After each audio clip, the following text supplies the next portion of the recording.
Қытайдың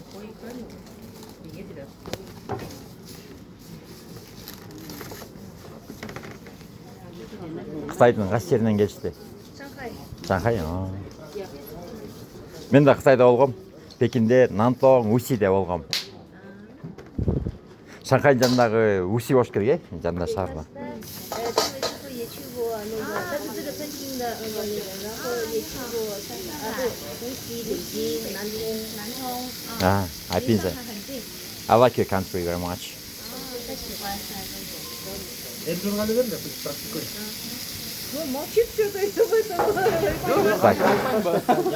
Мен айттым.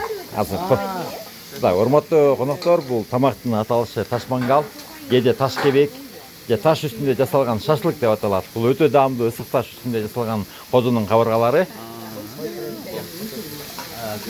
正宗的我们的客人是我们的特色的一种饭，是在石头上我们要可以说是烤肉，一种烤肉。 Ушундай жол менен ата бабаларыбыз жоокерчилик замандан бери жасап келсе, азыркы күндө мергенчиликте жүргөндө кыргыздын жигиттери кеңири колдонуп келишет.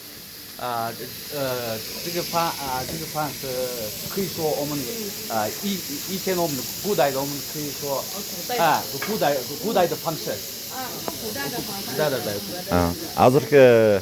Азыркы күндө бизде таш мангал жасаш үчүн сусамыр өрөөнүнөн алып келинген сланец ташы колдонулат.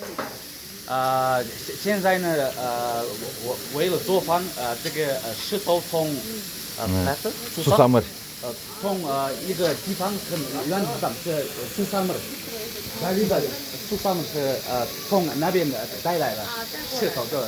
Бул таштын касиети 300 градус ысыктыкты чыдап көтөрүп, этке өзгөчө даам берет.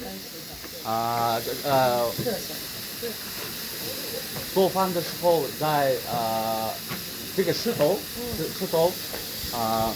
可以说什么给比较丰富的口味，丰富的口味。就是这个石头做饭很好吃。对，好吃的，对。 Таш мангал жасаш үчүн бизге 2 саат талап кылынат. 1,5 саат таштар ысытканга кетсе, жарым саат эттерди бышырганга талап кылынат. 做饭要大概一般个小时。一个半小时。一个半小时。 Эттерди даярдоо убагында болгону туз эле колдонобуз. 做饭的时候我们只有用盐。只有盐，别的没有。 Козунун кабыргалары мындан да даамга келиш үчүн жашынчаларды помидор, пияз, болгар мурчун тегерете коебуз.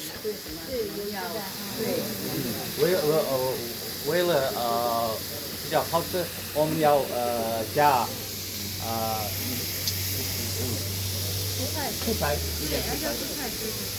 Ушундай жол менен козунун кабыргалары тышкы көрүнүшү кызыл алтын түскө ээ болгончо бышырабыз. Кызыл болгончо бышырабыз. 我们要做饭时候要肉变颜色红色的就好。 Рахмат көңүл бөлгөнүңөргө. Тамаңа даамдуу болсун. Сеше.